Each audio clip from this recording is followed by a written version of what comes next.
Good evening. कैसे हैं आप लोग? सब ठीक ठाक होंगे। जैसा आजकल हमारी सीरीज चल रही है, जो कोर्स आपको दिखाई दे रहा है वीडियो वीडियो, री एग्जाम को इसको टारगेट कर रखा है। हालांकि इसका उद्देश्य सिर्फ री एग्जाम नहीं है। इस चीज को आप लोग ध्यान रख लीजिए कि यूके ट्रिपल एससी के जितने भी एग्जाम होंगे वो सब के सब एग्जाम इससे क्लियर हो जाएंगे, है ना। बीपीडीओ का जब तक री एग्जाम होता है तब तक तो आपके पास कोर्स रहेगा ही रहेगा। उसके बाद भी उसकी वैलिडिटी को क्या कर दिया जाएगा, बढ़ा दिया जाएगा। अब इसमें ध्यान रखिएगा कि जो ये कोर्स आपको दिख रहा है कि जो है 999 रुपए में मिल रहा है, ये उत्तराखंड का सबसे सस्ता कोर्स होगा। क्यों?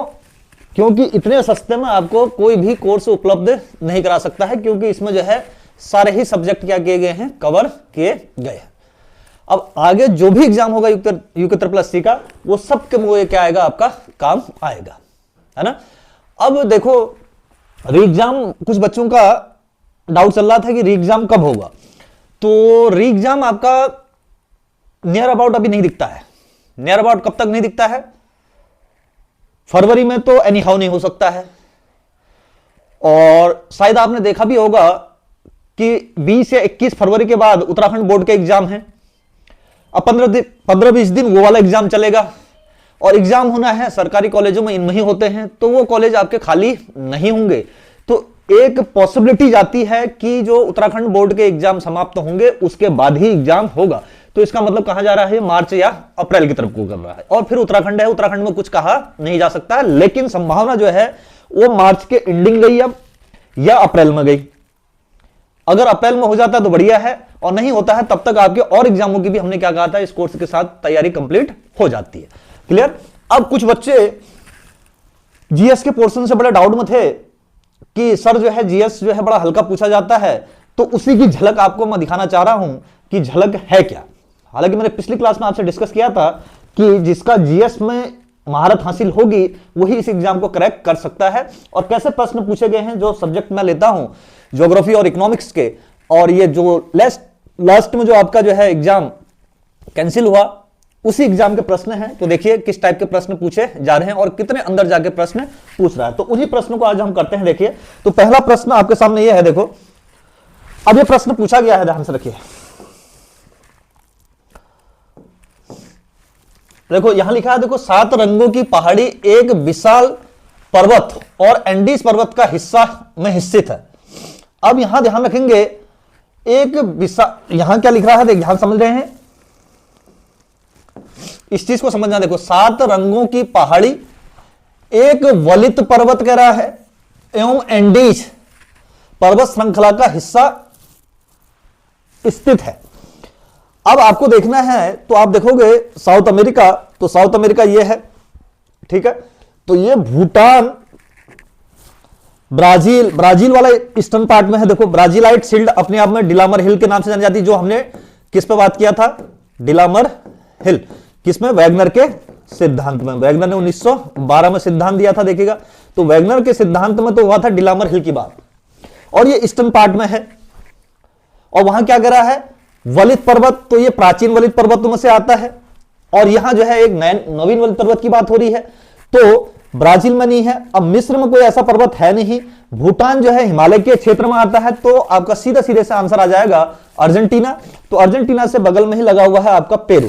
तो इधर वाले क्षेत्र में देखोगे तो ये वाला क्षेत्र है, देखिए अर्जेंटीना, और ये पेरू वगैरह लिख रखा है। हालांकि ये पूरा की पूरी श्रृंखला यहां वेस्टर्न में जितने भी देश हैं, तो पूरे के पूरे में क्या जाती है, एंडीज श्रृंखला जाती है। और इस एंडीज पर्वत की उत्पत्ति प्लेट विवर्तनीय सिद्धांत में हमने डिस्कस कर लिया है। किसमें डिस्कस किया है, प्लेट टेक्टोनिक सिद्धांत में। हमने क्या कहा था, जब 2 प्लेट आपस में टकरा रही हो, एक का घनत्व ज्यादा हो और एक का कम हो, तो कम घनत्व वाली प्लेट में क्या होता है, वलन होता है, और ज्यादा घनत्व वाली प्लेट क्या करती है, सबटेक्ट करके नीचे जाती है। और इधर से ही ये प्लेट आ रही थी पैसिफिक प्लेट, ये थी आपकी साउथ अमेरिकन प्लेट, यहां पर टक्कर होती है। तो साउथ अमेरिकन प्लेट में क्या हुआ है, वलन हुआ है, और ये प्लेट जो है नीचे गई है, और यहां पर ट्रेंच पाए जाते हैं। तो देख रहे हैं प्रश्न कहां जा रहा है। तो हमने क्या कहा था, हमारे साथ पढ़ेंगे तो प्रश्न बाहर जाते नहीं हैं, और जिनने पढ़ लिया है वो मेरी खूबी बहुत अच्छे से जानते हैं कि प्रश्न चाहे 5 पूछे या 7 पूछे, प्रश्न जो है क्लास नोट से बाहर नहीं जाता है। तो पहला प्रश्न ये था, और ये प्रश्न को हम अभी लेटेस्ट जो आपका ग्रुप चल रहा है उसमें हमने डिस्कस कर लिया है और इस टॉपिक को हमने क्लियर भी कर लिया। अब देखो अगला प्रश्न, अब देखिए अब कहां से कहां आ रहा है, सीधे वो पहुंच गया है। देखो अगला प्रश्न, भारत में होने वाली संपूर्ण वर्षा का 75% निम्न में से किसके कारण होती है। अब इसमें देखो दक्षिणी पश्चिमी मानसून लिखा हुआ है, दक्षिण पूर्वी मानसून लिखा है, लौटता हुआ मानसून लिखा है और शीतकालीन मानसून लिखा हुआ है। अब यहां देखिए दक्षिण पूर्वी मानसून, ऐसा तो कोई मानसून है नहीं दक्षिण पूर्वी, वैसे तो दो मानसून होते हैं, जब मानसून वाले में हम जाएंगे इंडियन ज्योग्राफी में तो वहां डिस्कस करेंगे। देखो सूर्य का उत्तरायण, तो कर्क रेखा पर सूर्य किरणें लंबवत चमकती हैं, तो भारत में क्या बन जाता है, लो प्रेशर, और यहां संलग्न महासागरों में या हिंद महासागर में क्या बनता है, हाई प्रेशर बनता है। तो जब हाई प्रेशर से लो प्रेशर की ओर वो क्या बन जाता है, बैरोमेट्रिक ढाल, क्या बन जाता है, बैरोमेट्रिक ढाल। इस बैरोमेट्रिक ढाल के सहारे क्या होती है, पवन की उत्पत्ति होती है। क्या होती है, पवन, और यही पवन समुद्र से होते हुए आती हैं तो क्या लेके आती हैं अपने साथ, आर्द्रता लेते हुए आती हैं। तो इनकी दिशा क्या है, देखो दक्षिण साउथ वेस्ट से नॉर्थ ईस्ट की तरफ को है, तो इसलिए इसको कहा जाता है दक्षिणी पश्चिमी मानसून। तो ये मानसून क्या करता है, पूरे भारत को क्या करता है, कवर कर ले जाता है। तो इसीलिए ये जो है 75% से अधिक वर्षा यही जिम्मेदार है। और दूसरा है यहां देखो लौटता हुआ मानसून अलग होता है, जिसको आप रिटर्निंग मानसून कहते हैं। यही जैसे जैसे आगे बढ़ा वैसे वैसे ही क्या होगा, पीछे। जैसे पूछ सकता है देखो प्रश्न कि दक्षिणी पश्चिमी मानसून का स्टार्टिंग पॉइंट क्या होता है, मालाबार कोस्ट, और एंडिंग पॉइंट भी यही होता है। फिर सेम समय क्या होता है आपका, ये परिस्थितियां उल्टी हो जाती हैं। यहां क्या हो जाता है, सूर्य का दक्षिणायन, तो लो प्रेशर जो है महासागरों की तरफ को शिफ्ट हो जाता है। आजकल भारत में बन जाता है देखो हाई प्रेशर, तो आजकल समय है किसका, आपका उत्तर पूर्वी मानसून, नॉर्थ ईस्ट मानसून। अब ये देखो ये आर्द्रता लेते हुए बंगाल की खाड़ी की तरफ को भागती हैं, बंगाल की खाड़ी से आर्द्रता प्राप्त करते हुए ये आ जाती हैं आपका कोरोमंडल तट पर। तो ये सिर्फ एक ही जगह वर्षा करता है, और फिर बाकी आजकल जो भारत में वर्षा करता है वो करता है वेस्टर्न डिस्टर्बेंस, पछुआ विक्षोभ। नॉर्थ ईस्ट मानसून जो वर्षा करेगा कोरोमंडल तट यानी तमिलनाडु की 80% से ज्यादा वर्षा नॉर्थ ईस्ट मानसून, और पूरे भारत की 75% से वर्षा अधिक कौन सा, दक्षिणी पश्चिमी मानसून। अब सीधे सीधे से एक प्रश्न बन जाता है कि शीतकाल में मध्यवर्ती मैदान एवं पहाड़ी क्षेत्रों में जो बर्फबारी होती है उसके लिए कौन जिम्मेदार होता है, तो उसके लिए होता है पछुआ विक्षोभ, वेस्टर्न डिस्टर्बेंस। अब इस पछुआ विक्षोभ को भी हम क्लासों में क्या करेंगे, बेहतर तरीके से समझने की कोशिश करेंगे। क्लियर। तो देखिए प्रश्न की स्ट्रेंथ कैसे दिखाई दे रही है। दूसरा प्रश्न हुआ। अब तीसरा प्रश्न देखिए, अब आ गया देखो ये जो नए बच्चे हमारे जुड़े होंगे जिनने जो है कोर्स परचेज कर लिया है, और यही आप आजकल चल भी रहा है प्लेट विवर्तनिकी सिद्धांत। तो प्रश्न पूछा है प्लेटों के विकास, प्रकृति और गति परिणामी प्रतिक्रियाओं के संपूर्ण तंत्र को क्या कहा जाता है, प्लेट विवर्तनिकी कहा जाता है। फिर दूसरा लिखा है घूमती हुई पृथ्वी पर ऊपर की ओर स्थित भागों और नीचे की ओर स्थित बेसनों के बीच यांत्रिक स्थिरता को समस्थिति कहा जाता है। अब समझ में आ रहे हैं प्रश्न कितने अंदर जा रहा है। अब ये प्रश्न जिनने यूपीएससी पढ़ रखा है, पीसीएस की तैयारियां कर रखी हैं, तो उनके लिए आसान होते हैं। अब ग्रुप सी वाला जीएस को बड़ा हवा हवा में पढ़ते हुए जा रहा था, अब हवा से काम नहीं चलेगा। देख रहे हैं कि एक भी प्रश्न को नहीं ला सकते हैं आप सोच रहे होंगे कि ज्योग्राफी के 5 या 7 प्रश्न ही पूछ रहा है, लेकिन 5-7 प्रश्न भी ऐसे हैं जिसको करने की स्थिति में आप नहीं है। करने की स्थिति में कब आओगे, जब इन क्लासों को आप डेप्थ में पढ़ोगे। अब ऊपर ऊपर से काम नहीं चलेगा। पहले चल जाता था ऊपर ऊपर से काम, क्यों चल जाता था, पहले कंपटीशन कम था, ये यूट्यूब की दुनिया भी नहीं थी, तो संसाधन आपके पास लिमिटेड थे। अब संसाधन क्या है, अनलिमिटेड हैं, तो कंपटीशन बढ़ चुका है, तो फिर भी मेरिट आपकी जानी 70 है। फिर कह रहे हैं देखिए, चाहे प्रश्न कितना ही टफ पूछ ले, ये प्रश्न यूपीएससी या पीसीएस वालों के लिए क्या होते हैं, आसान होते हैं। अब देखो यहां क्या करा है, अब इस प्रश्न को समझने के लिए आपको पहली चीज क्या आनी चाहिए, प्लेट विवर्तनिकी सिद्धांत को जब तक आपने डिटेल में नहीं पढ़ा होगा तब तक आप इसको समझ नहीं पाएंगे। अब प्लेट विवर्तनिकी सिद्धांत में देखो क्या माना गया है, ये भूपटल है, इसी भूपटल को टूजो विल्सन साहब क्या कहते हैं, प्लेट शब्द दे देते हैं। अब इन प्लेटों में कहते हैं, होम्स ने एक सिद्धांत दिया था 32 मीटर नीचे जाएंगे तो 1 डिग्री सेंटीग्रेड तापमान में वृद्धि होगी। तो ऐसे में 100 से 200 किलोमीटर के रेंज में जाने पर चट्टानें क्या कर जाती है, मेल्ट कर जाती हैं। यहां से क्या आती है, एनर्जी वेव्स आती हैं, और यही एनर्जी वेव्स इन प्लेटों को क्या करती हैं, मूवमेंट करवाती हैं। अब इन्हीं को होम्स का जो है संवहनिक यह भी पूछा गया है, देखिएगा प्रश्न, संवहनिक ऊर्जा तापीय तरंग सिद्धांत, conventional energy thermal waves theory, ये किसने दिया? होम्स ने। तो होम्स क्या कर रहे हैं, इनके कारण देखो इन क्षेत्रों में क्या होगा, यहां पर विखंडन होगा, यहां पर भी विखंडन, तो इसको कहते हैं अपसारी गति। जहां से दो प्लेटें हटेंगी और जहां से दो प्लेटें टक्कर होगी उसको कहा जाता है अभिसारी गति। तो एक है डाइवर्जेंट, एक है कन्वर्जेंट। तो यही तो कह रहा है, देखो प्लेटों के विकास, प्रकृति और गति तथा परिणामी प्रतिक्रियाओं के संपूर्ण तंत्र को। अब इनसे क्या होता है, कहीं पर ज्वालामुखी आते हैं, पढ़ लिया है, कुछ बच्चे जुड़े होंगे जानोगे, ज्वालामुखी भी का कारण भी यही है, भूकंप का कारण भी यही है, और साथ ही साथ वलित पर्वत और भ्रंशन के लिए भी जिम्मेदार यही है। तो इसी को सम्मिलित रूप से कहा, क्या कहा जाता है, अगला प्लेट विवर्तनिकी सिद्धांत। पहला स्टेटमेंट सही है। अब दूसरा क्या करा, घूमती हुई पृथ्वी के ऊपर, यानी ये आपका सरफेस है, सरफेस के ऊपर जो टोपोग्राफियां हैं और जो नीचे जो देखो ये जो फोर्स काम कर रहा है, तो इनके ऊपर स्थित और नीचे स्थित बेसनों को क्या कहा जा रहा है, समस्थिति।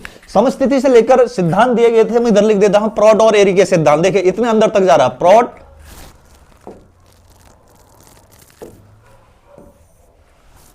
क्या सिद्धांत है, प्राट एवं एरी। अब ये क्या कर रहे हैं, जैसे ये आपका मैदान था, अपना पठार था, ये थोड़ा सा ऊपर उठा, ये पर्वत बना, ये इस टाइप के, ये ऊपर बने, तो ऐसे ही नीचे भी कुछ होते हैं ग्रह। तो ये आपस में क्या होते हैं, ग्रह हैं समस्थिति द्वारा बंधे होते हैं। तो नीचे और ऊपर वाली जो स्थलाकृति होती हैं, ये क्या होती हैं, बैलेंस में बनी रहती है। प्रॉट साहब कहते हैं कि देखो भिन्न घनत्व और समान गहराई का सिद्धांत देते हैं। यानी जो यहां आपका क्या था, मैदान था, ये पठार था, ये पर्वत था, ये समस्थिति की स्थिति में रहते हैं, लेकिन भिन्न घनत्व होता है, मैदान का अलग होगा, पठार का अलग होगा, पर्वत का अलग, और लेकिन नीचे जो है ये क्या होंगे, एक ही रेखा में स्थित होते हैं। इसका ही उल्टा खंडन कर दिया था एरी साहब ने, उन्होंने क्या कहा, समान घनत्व बिल्कुल गहराई। तो यानी कह रहे हैं जो मैदान जितना ऊपर उठा है या पठार ऊपर उठा है या पर्वत जितना ऊपर उठा है वो उतने ही क्या होते हैं नीचे भी गए होते हैं। इसीलिए जो है एरी ने क्या कहा था, पर्वत की जड़ होती कह रहे, ये देखो।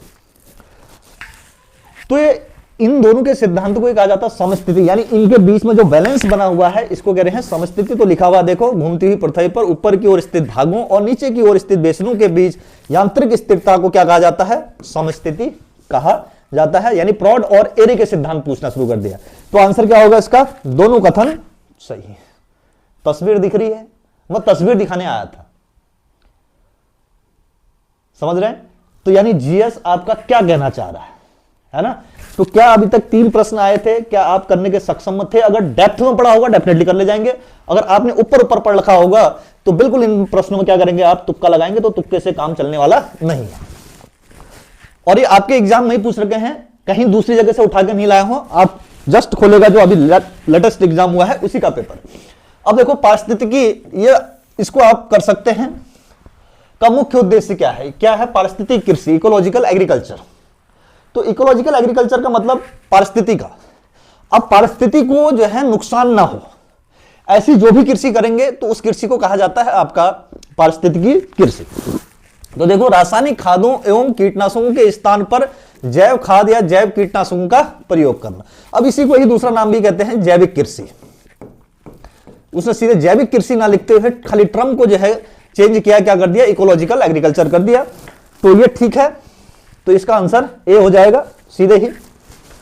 फिर से देखिए, अब देखो ये आ गया, देखिए एक प्रश्न नीति आयोग एवं योजना आयोग के संदर्भ में। अब इकोनॉमी की तरफ को बढ़ रहा है, योजना आयोग और नीति आयोग। योजना आयोग को भंग करके 1 जनवरी 2015 को क्या बनाया गया, नीति आयोग बनाया गया। अब नीति आयोग का संदर्भ में कह रहा है, विचार कीजिए क्या कह रहा है, सहकारी संघवाद नीति आयोग के मार्गदर्शक सिद्धांतों में से एक है। अब यहां क्या आ रहा है, सहकारी शब्द आ रहा है। सहकारी का मतलब होता है कोऑर्डिनेशन, यानी यहां संघवाद का मतलब है राज्य, राज्य का मतलब सेंटर, और जो छोटे छोटे इन स्टेटों को जानते हैं, उत्तराखंड, यूपी, ऐसे करके इन राज्यों के बीच क्या होना चाहिए, कर रहा है। देखो, संघवाद नीति आयोग के मार्गदर्शक सिद्धांतों में से एक है, यानी दोनों के बीच में क्या होना चाहिए, कोऑर्डिनेशन होना चाहिए। पहले योजना आयोग में इतना ज्यादा नहीं था, तो पहला स्टेटमेंट ठीक है। फिर दूसरा कह रहा है, नीति आयोग द्वारा ऊपर से नीचे की दृष्टिकोण को अपनाया गया। नहीं, ये योजना आयोग में था ऊपर से नीचे की ओर दृष्टिकोण। नीति आयोग में क्या है, बॉटम टू टॉप अप्रोच है। तो देखो इसका आंसर क्या होगा, पहला वाला ठीक है, दूसरा वाला गलत है। तो यहां क्या पूछा गया है, प्रश्न को करते समय बहुत केयरफुली पढ़ेंगे, उपरोक्त में से कौन सा सही है।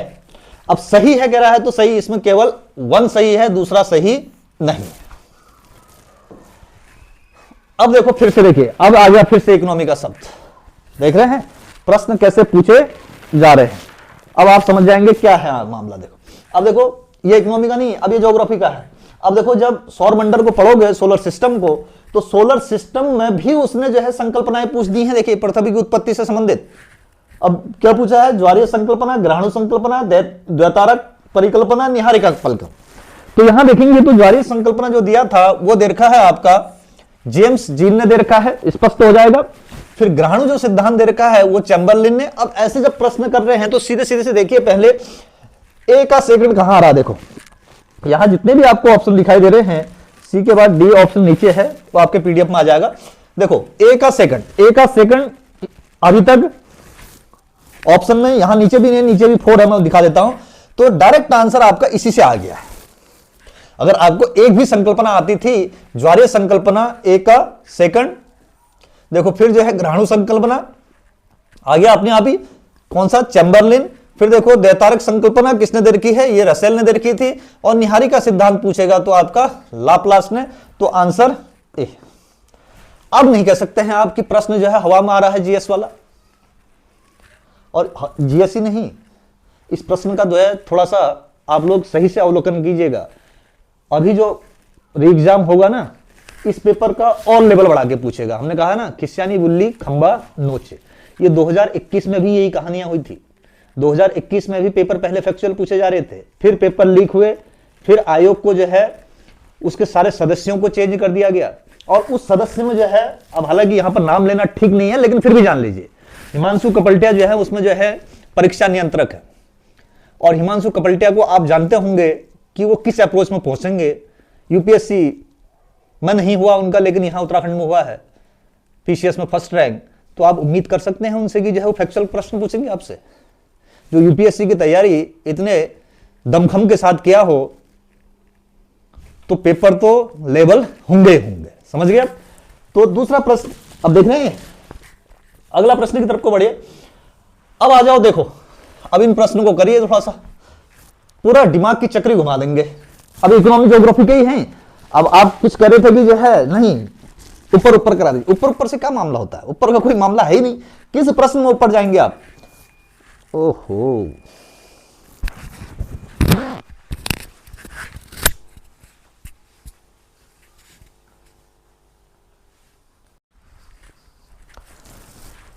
देखिए पिछले हमने प्रश्न डिस्कस कर ली हैं, अब अगले प्रश्न की तरफ को बढ़ रहे हैं। देखो अब यहां क्या कर रहा है, 2018 से पहले 3 श्रेणियों सूक्ष्म, लघु एवं मध्यम उद्योग के अंतर का एकमात्र मानदंड क्या था, संयंत्र और मशीनरी में निवेश करना था। फिर दूसरा कह रहा है, देखो 2008 में संशोधन ने इस प्रथा को क्या कर दिया है, निवेश मानदंडों को उत्पादन मानदंड में परिवर्तित कर दिया गया। अब देखिए इस प्रश्न का आंसर आप क्या करेंगे, पहले जानेंगे एमएसएमई है क्या। एमएसएमई जो होती हैं ये श्रम आधारित होते हैं, लेबर बेस्ड श्रम आधारित उद्योग होते हैं। कृषि के बाद दूसरा सर्वाधिक रोजगार उपलब्ध कराते हैं, इसलिए ये क्या हो जाते हैं, महत्वपूर्ण हो जाते हैं। लेकिन इनकी स्थिति भारत में अच्छी नहीं रही है। ये क्या कर पाती हैं, बड़ी औद्योगिक कंपनियों से प्रतिस्पर्धा नहीं कर पाती। तो समय समय पर सरकार इनको प्रोत्साहन देने के लिए कुछ योजनाएं लेके आती है, लेकिन सबसे पहले यह हो जाता है कि इनकी पहचान जरूरी हो जाती है। कि पहचान क्या है, इनकी पहचान को सुनिश्चित करने के लिए 2006 में देखो एमएसएमई एक्ट पारित किया गया। क्या किया गया, एमएसएमई एक्ट पारित किया गया। इस एक्ट के द्वारा इनको क्या किया गया, परिभाषित किया गया कि एमएसएमई क्या होंगे। तो जब 2006 का जो एक्ट था तो उसमें यही था, देखो क्या लिखा है, सूक्ष्म, लघु एवं मध्यम उद्योग के अंतर का एकमात्र मानदंड क्या था, जो मशीन एवं टूल्स थे उनमें कितना निवेश किया गया था, उनसे उनकी परिभाषा थी। 1 करोड़, 10 करोड़, 50 करोड़ करके निवेश। फिर दूसरा, जब 2018 में देखिए आप, 2018 में इनकी परिभाषा में संशोधन किया गया। फिर पुनः 2020 में इनकी परिभाषा परिवर्तित की गई और इस बार फिर 2025 में इनकी परिभाषा को चेंज कर दिया गया है। अब इनकी परिभाषा क्या होगी? वार्षिक राजस्व के आधार पर। क्या होगी? वार्षिक राजस्व के एनुअल रेवेन्यू कितना, और जहां वार्षिक राजस्व बढ़ेगा उत्पादन, तो यहां क्या कर रहा है देखो, 2018 में संशोधन ने इस प्रथा को छोड़ दिया और निवेश मॉडलों को यानी निवेश मानदंडों को अब क्या किया गया, कर रहा है उत्पादन मानदंड में परिवर्तित कर दिया गया। अब ये जो राजस्व का बढ़ना ही उत्पादन कहलाता है। अब यहां क्या कर रहे हैं कि ये कंपनियां कितना राजस्व कमाती हैं, यही तो उत्पादन हुआ। तो आंसर क्या हो जाएगा? देखिए कहां है, 1 और 2 दोनों ही सही है। देखिए ये अब देख रहे हैं 18 में परिभाषा चेंज की, ये संशोधन किया है, लिमिट बढ़ा दी गई है। आजकल देखेंगे तो लास्ट वाले में 2025 में अभी लिमिट को बढ़ा के 500 करोड़ जो है लास्ट वाले का कर दिया गया है। अब इसको हम डिटेल में डिस्कस कहां करेंगे? इकोनॉमी जब ढंग से पढ़ेंगे। अब ये मैं इसलिए आज स्पष्ट करने आया था कि प्रश्न पूछे कैसे जा रहे हैं जीएस से। अब चाहे 5 ही प्रश्न पूछे, वो कहां से उठा के पूछ रहा है, लेकिन पूछ क्या रहा है? कॉन्सेप्चुअली। तो आपको एग्जाम में जाते हुए सारे हथगंडे लेके जाने हैं। पहले हमने क्या कहा था, आप लोग सोच रहे होंगे कि यार 3 महीने में ये कोर्स पूरा करा देते और सिलेबस पूरा हो जाता और हमारा एग्जाम निकल जाता। ये असंभव है, ये बिल्कुल गलत फिनोमिना में जी रहे हैं। एक एग्जाम को निकालने के लिए आपका डेडिकेशन कम से कम 2 साल का चाहिए। इसमें ये 2 साल का एग्जाम मांग रहा है, ये 100 मीटर की दौड़ नहीं है, ये है मैराथन दौड़। जब तक एक बार आपका सिलेबस पूर्ण तरह से कंप्लीट नहीं होगा तब तक आप एग्जाम को निकालने में सामर्थ नहीं होंगे। जैसे ही आपने एक बार सिलेबस को अपना पूरा कर लिया, फिर उसके बाद आपने एक बार रिवीजन कर लिया, फिर एग्जाम देने जाइए तो निकल जाए। इस बार एमएसएमई पढ़ के गए, अगले बार उसने जो है आपसे स्टार्टअप कंपनियां पूछ दिया, एंजल निवेशक और वेंचर कैपिटलिस्ट पूछ दिया। अब आप थोड़ा तय करोगे कि क्या पूछा जाएगा क्या नहीं। जो भी 5 प्रश्न पूछे जाएंगे वो ताबड़तोड़ ही निकल के आ रहे हैं, वो हर सब्जेक्ट से निकल के आ रहे हैं। तो इन क्वेश्चनों को डेप्थ में पढ़िएगा आप, जो भी पढ़ेंगे। अब देखो फिर से ज्योग्राफी का प्रश्न आ गया। देखिए क्या प्रश्न पूछ रहे हैं, इसलिए लाया था। देखो, जब सूर्य तथा चंद्रमा दोनों पृथ्वी के एक ओर होते हैं तो उस स्थिति को यूटी कहते हैं। अब ये जो है 5-7 साल मुझे भी हो गए यहां उत्तराखंड में पढ़ाते हुए, तो मेरे क्लास नोट्स में देखेंगे और बच्चों से पूछेगा भी ये कि ये प्रश्न किसने कराया था करके। बच्चे कह रहे थे हूबहू आ गया। आता है, क्यों नहीं आएगा? अब देखो ये अर्थ है, ये मून है और ये क्या है? सन। जब ये तीनों एक ही रेखा में स्थित होते हैं, अब ये मून देखो इधर भी आता है, मून इधर भी आता है, ऐसे करके ये किसके? अर्थ के रोटेट कर रहा होता है। जब ये तीनों एक ही रेखा में होते हैं, सीधी रेखा में, तो इस स्थिति को कहते हैं सिजगी। क्या कहा जाता है? सिजगी की स्थिति कहा जाता है। अब उसमें पहला स्टेटमेंट क्या करा? जब सूर्य एवं चंद्रमा दोनों पृथ्वी के एक ओर हों तो उस स्थिति को क्या कहा जाता है? यूटी। हाँ बिल्कुल। अब मैं कलर चेंज कर रहा हूं, ये देखिए, ये जब इस स्थिति में है तो ये वाली स्थिति कहलाती है यूटी की। अब यूटी की स्थिति में क्या होगा? देखो ये सूर्य की जो किरणें होंगी मून के इस पार्ट पर पड़ रही होंगी और ये जो डार्क वाला पार्ट है वो पृथ्वी की तरफ को आ रहा है। देखो यहां से मून आपको दिखाई नहीं देगा, तो इसी स्थिति को क्या कर रहा है? वो यूटी। जो यूटी की स्थिति होती है वही होती है अमावस्या की। क्या होती है? अमावस्या। अब इंग्लिश में यूटी को अमावस्या कहते हैं, ये पूछा था। कहानी आई समझ में? अब फिर दूसरा क्या करा? जब चंद्रमा और सूर्य एवं चंद्रमा के बीच में पृथ्वी की स्थिति हो। अब देखो जब मून, इसको कहते हैं कृष्ण पक्ष, अभी पंडिताई भी सिखा दूंगा, इसको कहा जाता है आपको शुक्ल पक्ष। अब इस षष्टमी अष्टमी को इधर होता है, फिर 15वें दिन यहां पहुंच जाता है, फिर षष्टमी अष्टमी को इधर होता है, फिर ये जो है यहां पहुंच जाएगा। जब ये वाली स्थिति यहां आ जाएगी, आप देखो अर्थ मिडिल पार्ट में हो जाए और सन और मून के बीच में, तो इसको कहते हैं ब्यूटी। और ब्यूटी को ही कहा जाता है पूर्णिमा। क्या कहा जाता है? पूर्णिमा। ये पूछा गया है, तो स्टेटमेंट दोनों ही सही है। अब इसमें जो है और आगे कॉन्सेप्चुअल की तरफ को बढ़े। देखो यूटी की स्थिति वो कह सकता है कि शुक्ल पक्ष के बाद आएगी। यूटी कब आएगा? शुक्ल पक्ष के बाद। और अगर ब्यूटी पूछे वो आएगा कृष्ण पक्ष के बाद। तो दिख रहा है ना, जब शुक्ल पक्ष की तरफ को बढ़ रहे हैं तब अमावस्या होगी, जब कृष्ण पक्ष की तरफ को बढ़ेंगे तब क्या होगा आपका? पूर्णिमा। अब समझ में आया कि हवा में प्रश्न पूछ रहा है या कहां पूछ रहा है? यह है ज्वार भाटा से प्रश्न। और ज्वार भाटा को आगे की तरफ को जब हम ज्वार के प्रकार पढ़ रहे होते हैं तब निकल के आते हैं ये यूटी एंड ब्यूटी। क्लियर है? क्लास में डिटेल में डिस्कस करेंगे, आज प्रश्न ले रहे हैं बस। अब देखो, ये तो खैर फैक्चुअल प्रश्न था, इसको आप वैसे भी कर सकते हैं।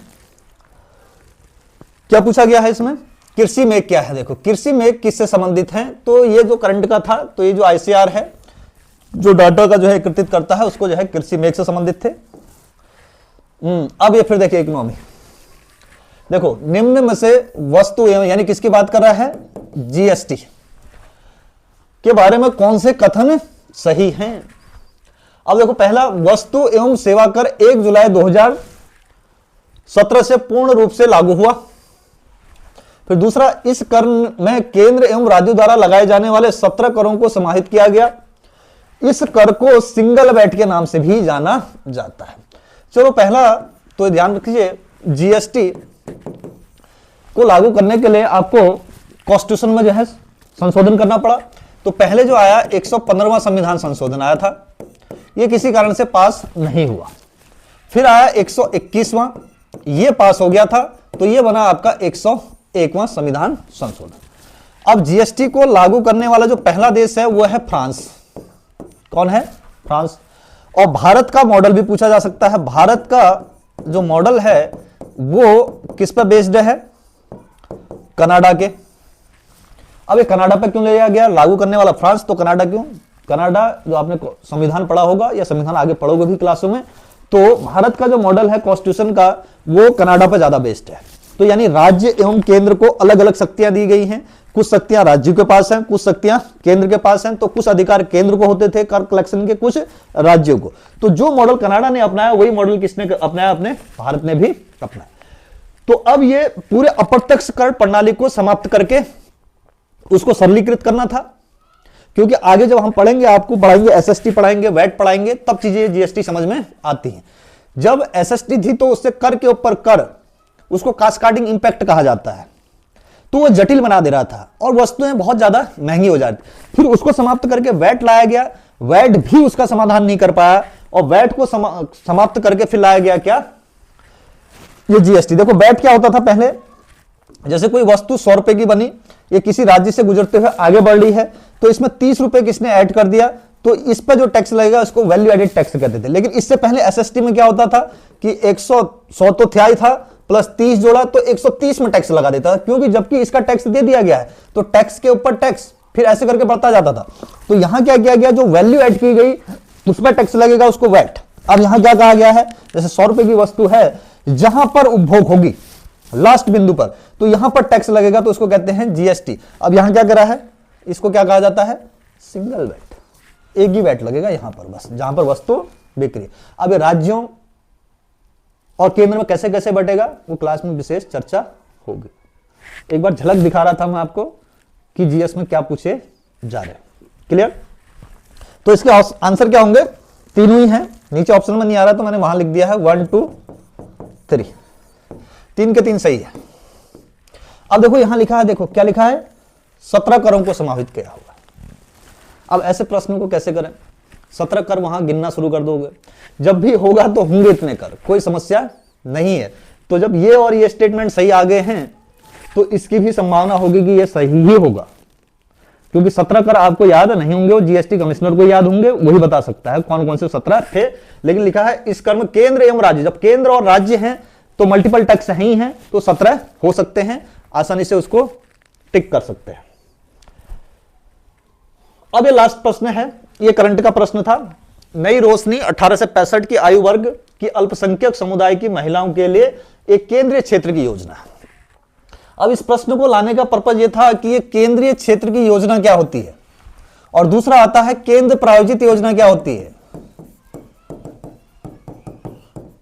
दोनों में अंतर है। केंद्र क्षेत्र की योजना का मतलब जिसमें पैसा 100% कौन लगाएगी? केंद्र लगाएगी।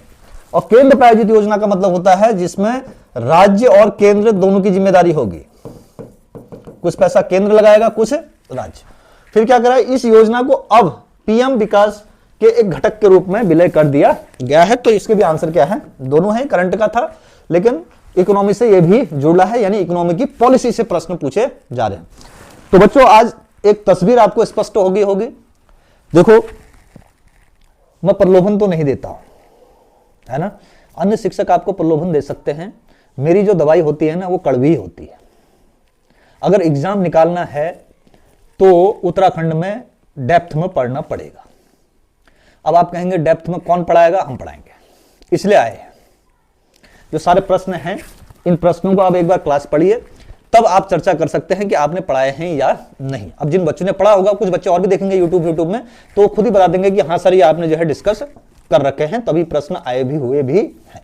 तो हवाबाजी में काम नहीं होने का, तो है ना भाई, मरीज को दवाई कड़वी दीजिए तो ठीक होगा, मीठी दवाई दोगे तो उस समय तो खुश हो जाएगा, लेकिन सिलेक्शन होने का नहीं। सिलेक्शन चाहिए, बहुत डेप्थ में पढ़ना पड़ेगा, चाहे कोर्स लें या ना लें। ये नहीं है कि मेरा प्रलोभन में यहाँ अपना कोर्स का एडवर्टाइजमेंट करने आया हूं और जो है आप लो ही लो, मत लीजिए, लेकिन पढ़ना क्या है, आपको डेप्थ में ही पढ़ना पड़ेगा, ये जो आपका पेपर कह रहा है इस अकॉर्डिंग। ठीक है, तो मिलते हैं नेक्स्ट क्लास में। धन्यवाद, टाटा बाय बाय।